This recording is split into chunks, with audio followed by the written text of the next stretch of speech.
So నేను ఇక్కడికి రాగానే, భద్రాచలంకి రాగానే చాలామంది మీ పేరుతో పాటు మీరు చేస్తున్న సేవలు ఇవన్నీ మాట్లాడుకుంటూ ఉంటే నాకు చాలా ఆశ్చర్యం అనిపించింది. దానికి ప్రధాన కారణం, మరి ఇక్కడ ఎక్కువ రాముల వారి గురించి మాట్లాడతారని విన్నా, కానీ రాముల వారి దగ్గర కూడా మీ గురించి మాట్లాడుతున్నారు కదా. ఎందుకోసం అసలు? ఎందుకు మీకు సమాజం అంటే, ఈ లోకం అంటే ఇష్టం? ఎందుకు ఈ పోరాటం ఎందుకు? అంటే సమాజం అంటే ఒక దేవాలయం సార్. ఫస్ట్ మనం అంటే చాలా మంది మనం బాగుంటే చాలా అనుకుంటాం కదా. కానీ కరోనా విపత్కర పరిస్థితి మనకి ఏం నేర్పించిందంటే, మనతో పాటే మన చుట్టూ ఉండే వాళ్ళు కూడా బాగుండాలి అని కదా. అంటే మనం ప్రార్థన చేసాం ఆ సమయంలో, మనమే బాగుండాలి కాకుండా మన చుట్టూ ఉన్న వాళ్ళు, పక్కన ఉన్నవాడు కూడా బాగుండాలి. అంటే వాళ్ళందరూ బాగుంటేనే మనకు కూడా కరోనా రాదని చెప్పి అందరూ ప్రార్థన చేశారు. అంటే ఒక కరోనాలోనే గుర్తొస్తాం మనకి, మన చుట్టూ ఉండే వాళ్ళు బాగుండాలనేటువంటిది. మనందరం కూడా అంటే ప్రతి ఒక్కరు కూడా, మన స్నేహితులు కావచ్చు, మన బంధువులు కావచ్చు, మనల్ని ఆశ్రయించినటువంటి వాళ్ళు కావచ్చు, వీళ్ళందరూ ఎప్పుడైతే బాగుంటారో మన యొక్క జీవనానికి చాలా అద్భుతంగా ఉంటుందండి. అది ఫస్ట్. మాకు సంబంధించినటువంటిది అయితే, నేను సాధారణ అర్చకుడిని, ఆలయానికి వచ్చేటువంటి భక్తులందరూ కూడా బాగుండాలి అనేటువంటి సంకల్పంతో చిన్న చిన్న సేవా కార్యక్రమాలు చేస్తూ, ఆ కార్యక్రమాల యొక్క ప్రభావం అనేటువంటిది చాలా ఎక్కువ గ్రామాలకు వెళ్ళడం. ఫస్ట్ నేను అందరినీ కూడా ఒక కుటుంబం అనుకుంటాం. మా భక్తుల దగ్గరకు వచ్చే వాళ్ళందరూ కూడా అంటే భక్తుడు అర్చకుడు అనేటువంటి సిద్ధాంతం కాకుండా, ఒక కుటుంబంలో ఒక కొడుకు ఎలా అయితే ఉంటామో ఆ విధంగానే నేను పూర్తి స్థాయిలో ఉంటాను. ఆ విధమైనటువంటి కార్యక్రమాలే ఉంటాయండి మా దగ్గర అన్ని కూడా. మీరెందుకు ఇట్లా ఉన్నారు ప్రత్యేకంగా? అందరూ ఎందుకు లేరు ఇట్లా? అంటే నేను ఎందుకు ఉన్నాను అంటే నాకు అది ఇష్టం అండి. అంటే నార్మల్గా అందరితో కలిసి ఉండాలనేటువంటిది నా ఆకాంక్ష. రామానుజాచార్య స్వామివారు కావచ్చు, అన్నమాచార్య స్వామివారు కావచ్చు, లేదా అహోబిల మఠం పీఠాధిపతులు కావచ్చు, అంటే రాజు ధనికులు పేద తేడా అనేటువంటిది ఉండదు, అందరూ సమానమే. మనందరం సినిమాలో డైలాగులు ఏంటుంటాం, ఎవరిని కోసినా రక్తమే వస్తుంది అని. మరి రామానుజాచార్య స్వామివారు 1000 సంవత్సరాల క్రితమే చెప్పారు, అందరూ సమానమే. అంటే భగవంతుడి దగ్గర అందరూ ఆశ్రయించినటువంటి ప్రతి ఒక్కరు కూడా సమానమే అనేటువంటి దాన్ని. అందరూ సమానమైనప్పుడు అందరికీ సంబంధించినటువంటి భగవద్ అనుగ్రహాన్ని అందరికీ పంచాలనేటువంటిది మా తత్వం అండి. అప్పుడు అందరూ బాగుంటారు కదా. ప్రతి ఒక్కరు భగవద్ అనుగ్రహం అనేటువంటిది ఉంటే ప్రతి ఒక్కరు బాగుంటారు. ఆ బాగుంటే ఆ గ్రామాలు, ఆ వీధులు, ఆ రాష్ట్రాలు, జిల్లాలు ప్రతి ఒక్కటి బాగుంటాయి అనేటువంటిది మా సిద్ధాంతం అండి. ఓకే. సో జనరల్ గా ఏదైనా విలువైన వస్తువు మన దగ్గర ఉంటే దాన్ని దాచిపెట్టుకోవాలని, మన దగ్గరే ఉంచుకోవాలి, మనకు మాత్రమే పరిమితం కావాలి అనే ఒక ఆశతో ఉంటారు కదా ఒక మానవుడు. కానీ మీరెందుకు దాన్ని బయట పెట్టాలని అనుకున్నారు? ఎందుకు అందరికి అందుబాటులోకి తీసుకొచ్చారు? అంటే మా దగ్గర ఉండేటువంటి సాలగ్రామం సుమారు 750 సంవత్సరాల క్రితం సాక్షాత్ లక్ష్మీ నరసింహ స్వామి వారే రంగాచార్య స్వామి వారు అనేటువంటి వారికి ఇచ్చినటువంటి సాలగ్రామం. మా పెద్దలు, తాతలు, ముత్తాతలు అందరూ కూడా ఆరాధించినటువంటిది అది. అయితే ఈ సాలగ్రామం యొక్క అనుగ్రహం అనేటువంటిది చాలా అద్భుతంగా, చాలా వైభవంగా ఉంటుంది. ఆ ఫలితాన్ని మేము ప్రత్యక్షంగా చూస్తున్నాం. మా చుట్టూ ఉండేటువంటి వాళ్ళు కొంతమంది ఆ యొక్క అనుగ్రహాన్ని చూస్తున్నారు. ఈ గోదావరి వరదల సమయంలోనూ, కరోనా విపత్కర పరిస్థితుల్లోనూ కొన్ని లక్షల కుటుంబాలకు ఆహారాన్ని అందించేటువంటి కార్యక్రమంలో భాగంగా అంటే చాలా మందికి అనిపిస్తుంది కదా, ఒక అర్చకు, మీరు అన్నారు ఇందాక అర్చకుడికి ఎట్లా వచ్చింది, ఏం చేశారని. ఆ సమయంలో ఇప్పుడు గోదావరి వరదలు వచ్చినప్పుడు కొన్ని లక్షలాది మందికి ఆహారాన్ని అందించినప్పుడు అసలు మీ వెనక ఎవరున్నారు అంటే, మా వెనకలు ఎవరు లేరు బాబు, మా ఆయనకు ఉన్నటువంటి ఆయన ఒకడే అనేటువంటి దాంతో ఆ యొక్క భగవంతుడు కొంచెం బయటకు వచ్చాడు.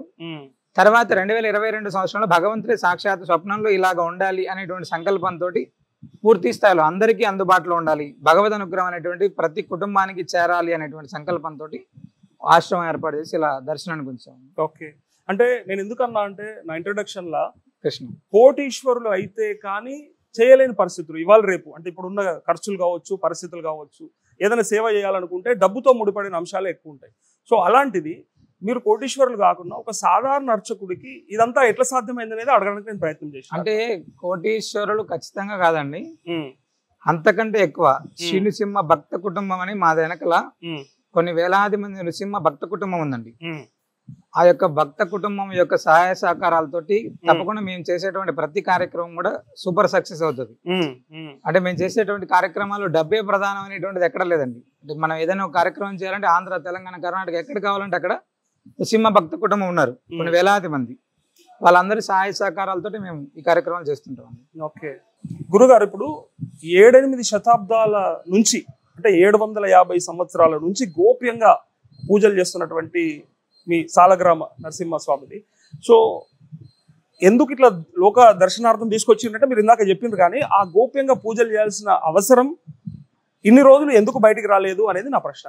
అంటే గోప్యంగా ఉంచడం అనేటువంటిది ఏం కాదండి. అంటే సాధారణంగా మాకు ఎవరైతే దగ్గరగా ఉంటారో వాళ్ళందరికీ తెలుసు ఈ సాలగ్రామం మా దగ్గర ఉంది, వాటిని దర్శించుకోవచ్చు అనేటువంటిది. 750 సంవత్సరాల క్రితం పురాతనమైనటువంటిది, ఫస్ట్ అతి పవిత్రమైనటువంటిది. మా పెద్దలందరూ చాలా జాగ్రత్తగా ఆరాధించుకుంటూ వాళ్ళు భద్రపరుచుకుంటూ వచ్చినటువంటి సాలగ్రామం. వాళ్ళందరి కాలంలోనూ ప్రతినిత్యం కూడా ఇలా దర్శనానికి వచ్చేవాళ్ళు వెళ్ళే వాళ్ళు.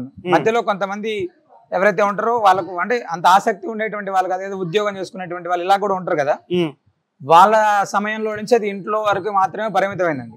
తిరిగి ఇప్పుడు మా సమయం వచ్చేటప్పటికి మళ్ళీ మేము నృసింహ ఉపాసన, నృసింహ ఆరాధన అనేటువంటిది చేస్తుండడం వల్ల మళ్ళీ భగవంతుడు బయటకు రావాలనుకున్నాడు, ఇప్పుడు బయటకు వచ్చాడు. ఓకే, ఇప్పటి నుంచి బయటే ఉంటాడు.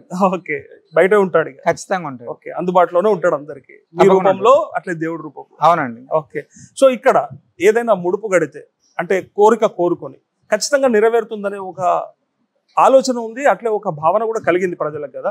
సో కారణం ఏంటి అంటే ఏ కోరికైనా సరేనా అంటే భగవంతుడికి సంబంధించినటువంటిది ముడుపు అనేటువంటిది మనకు వెనకల్లో నుంచి వచ్చేటువంటి కర్మను తొలగించడానికి, భగవద్ అనుగ్రహం అనేటువంటి దగ్గర చేర్చడానికి సాక్షాత్ నృసింహస్వామి వారు చెప్పినటువంటి విధానం అది. ఫస్ట్ అంటే ఏ కోరికైనా అంటే ఇక్కడ ధర్మబద్ధంగా ఉండేటువంటి ఏ సంకల్పమైనా సరే, అంటే ధర్మబద్ధం అంటే నీ కుటుంబానికి బాగుండాలి, మీకు 2 పిల్లలు ఉన్నారు, పిల్లలు చదువు బాగుండాలి, వాళ్ళకి పెళ్లిళ్ళు కావాలి, మంచి సంతానం కావాలి, లేదా మీ ఉద్యోగంలో గ్రోత్ కావాలి, మీకు ఒక ఇల్లు కావాలి, లేకపోతే మన కుటుంబంలో ఉండేటువంటి సమస్యలు ఉంటే తప్పకుండా అవుతుంది. నాలాంటి ఒక సామాన్యుడు ఏమంటాడంటే ఇది ఫస్ట్ స్వార్థము అని అంట, అంటే నా కుటుంబం, నా పిల్లలు, నా ప్రపంచం అని అనుకోవడము. ఖచ్చితంగా సార్, ఫస్ట్ నీ కుటుంబాన్ని ధర్మబద్ధం ఎట్లయితుంది? 100% ధర్మబద్ధం అది. అవునా? ఎందుకు ధర్మబద్ధం అంటే ముందు నీ కుటుంబం బాగా చేసుకోలేనాడు పక్కనోడి కుటుంబం నువ్వేం బాగా చేస్తావు?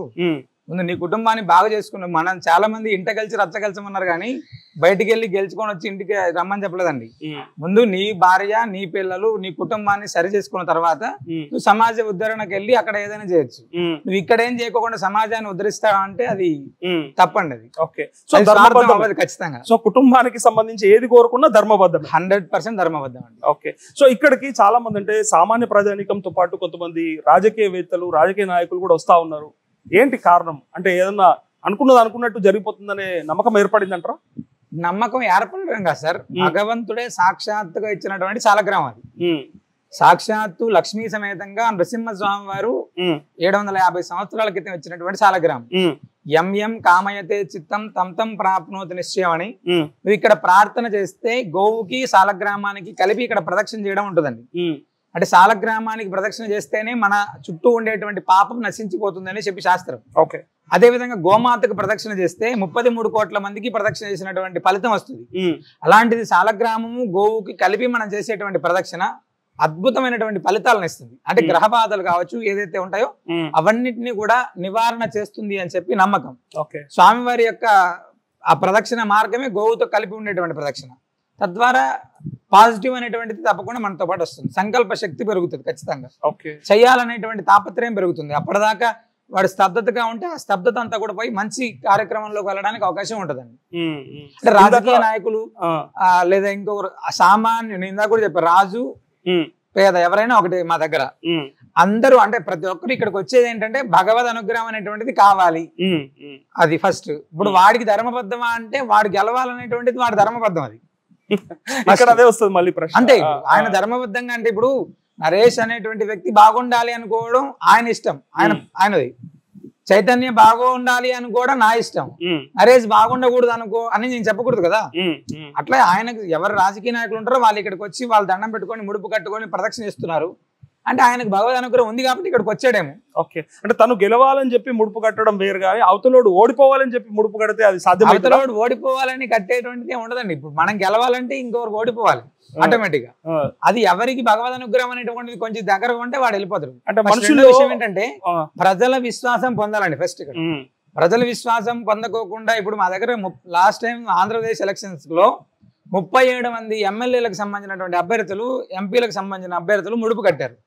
అందులో ఒక ఎమ్మెల్యే ఓడిపోయారు, ఒక్కరే ఓడిపోయారు, మిగిలిన వాళ్ళందరూ గెలిచారు. 37 మంది గెలిచారు. ఓకే, మీకు కేంద్ర స్థాయిలో 2 మంత్రులు, ఆ మంత్రులకు సంబంధించినటువంటి వాళ్ళు కట్టారు, ఎమ్మెల్యేలకు సంబంధించినటువంటి వాళ్ళు కట్టారు, కంచుకోటలు అనుకునేటువంటి వాళ్ళ ప్రాంతాల్లో ఉండేటువంటి వాళ్ళు కట్టారు, బ్రహ్మాండంగా అందరూ గెలిచారు. ఆ ఒక్కరు ఎందుకు తప్పినట్టు అదే తన అంటే కోరిక ప్రజల యొక్క ధర్మబద్ధం కాదా? అనుగ్రహం, ప్రజల యొక్క ప్రేమను పొందలేకపోయారేమో.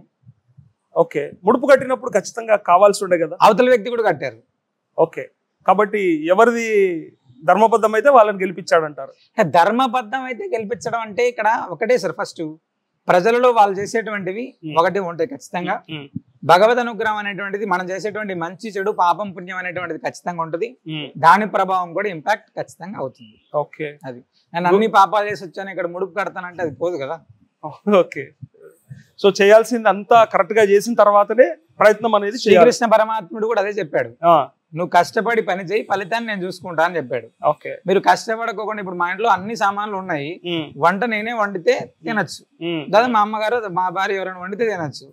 అవన్నీ అక్కడ ఉన్నాయి కాబట్టి అయిపోవాలి అయిపోవాలి అయిపోవాలి అంటే అవ్వండి. సో చదవకుండా దేవుడిని మొక్కి పరీక్ష రాసినాడు. నేను అసలు చెప్పను అట్లాంటి. ఫస్ట్ నువ్వు ఖచ్చితంగా కష్టపడాలి, దానికి తగ్గట్టుగా భగవద్ అనుగ్రహం అనేటువంటిది నీకు కావాలి. ఓకే, తప్పకుండా ఫలితం వస్తుంది. ఓకే, సబ్స్క్రైబ్ చేయండి. Please do subscribe to Please like, share and subscribe to top Telugu TV. Top Telugu TV. Top Telugu TV.